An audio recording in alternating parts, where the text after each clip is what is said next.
सर्व लहान भक्तांना सप्रेम जय गुरु. आज आपल्यासोबत फाळेगावचे मूळ रहिवासी असलेले व्यक्ती आहेत, ज्यांना समर्थ लहानोजी बाबांचे त्यांच्या जीवनप्रवासामध्ये आलेले अनुभव आहे ते आपल्या लहानोजी स्वानुभव या चॅनलला सांगणार आहे. दाजी जय गुरु. जय लहानोजी बाबा. जय. सर्वात आधी तुमचं संपूर्ण नाव सांगा. नामदेवराव उत्तमराव नाईकवाड. मूळचे राहणारे कुठले आहे? फाळेगाव. फाळेगावचेच आहे. जन्मापासूनच तिथला जन्मच तिथला आहे त्या गावाला. तर तुमच्या जीवन प्रवासामध्ये समर्थ लहानोजी बाबांचे कसे काय अनुभव आले, तुम्हाला कसे जुळले बस टाकरखेड संस्थानला, या बाबतीत थोडक्यात सांगा. सुरुवातीला आमचे मोठे भाऊ शिक्षक होते. बरं. ते नेहमी लहानोजी महाराजांचे ते पारायण बिरायण करायचे. हो. ते माझ्या आठवणीत होतं. हो. मी लहान असताना एक वेळा लहानोजी महाराजांच्या दर्शनाला गेलो. कोणासोबत गेले होते? मी आईसोबत. बरं. काही हो. मग त्यावेळेस काय झालं तुम्हाला समजत नसेल तेव्हा? नाही, त्यावेळेस काही मला मोठं समजलं नाही. बरं.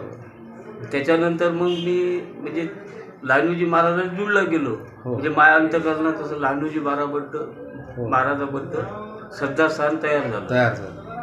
त्याच्यानंतर काही दिवसानं मला दारूचं व्यसन लागलं. हो काय? हो.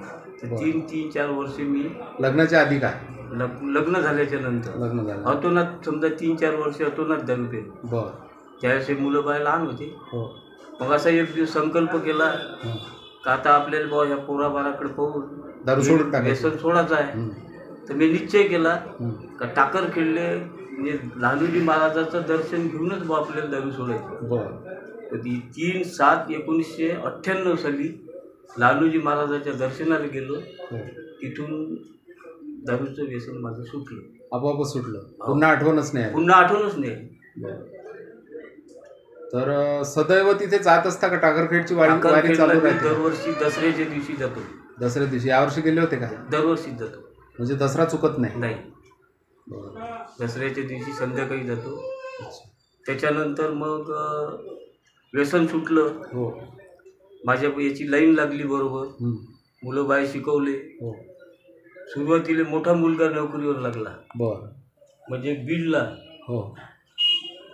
त्या जागेवर अंशकालीन यायनं तो स्टे आणला. बरं.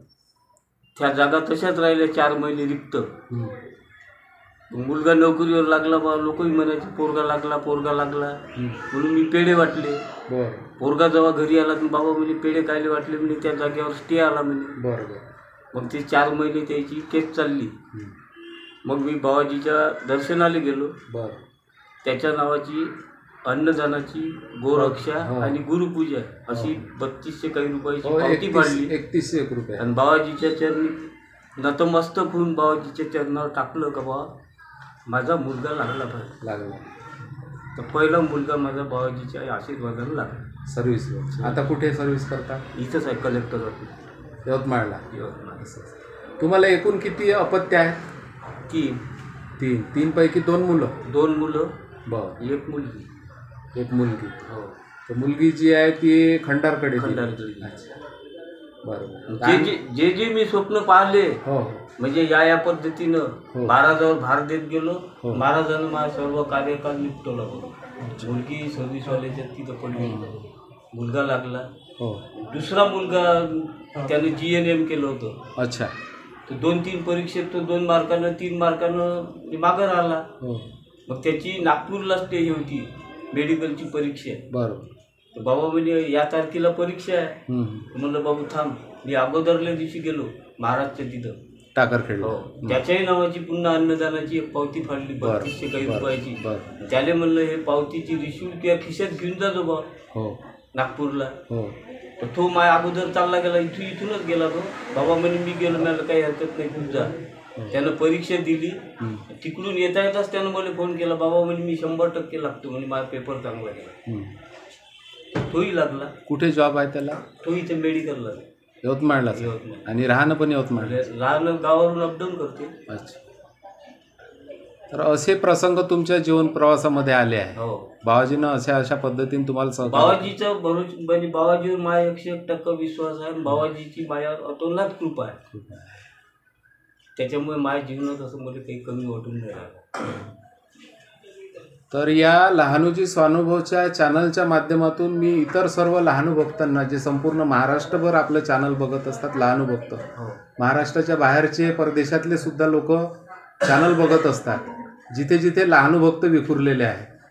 तर त्या सगळ्या लहानू भक्तांना मी असं आव्हान करतो तुमच्या मुलाखतीच्या माध्यमातून की ज्या पद्धतीचे संत लहानोजी महाराज संस्थान टाकरखेडा यांच्या गुरुदक्षिणा, अन्नदान आणि गोसेवा ह्या योजना आहेत, त्या योजनांना ज्या पद्धतीनं सगळ्या लहानू भक्तांना सहकार्य केलं, त्याच पद्धतीचं आता अलीकडे एक लहानू प्रसादालय नावाची भव्य दिव्य 3 मजली इमारत बांधकाम हाती घेतलेलं आहे आणि जवळपास 80-85 दिवस झाले अतिशय वेगाने कामकाज सुरू आहे.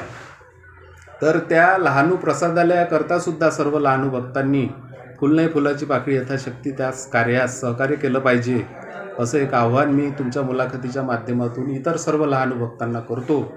आणि तुम्ही जे काही आपल्या मुलाखतीच्याद्वारे तुमच्या जीवनप्रवासात आलेले जे काही अनुभव सांगितले आणि लहानोजी बाबा कसे काय धावून आले आणि संकट निवारण केलं, याबद्दल मी तुमचा फार फार आभारी आहो. जय गुरु, जय लहानोजी बाबा. समर्थ लहानोजी महाराज की जय.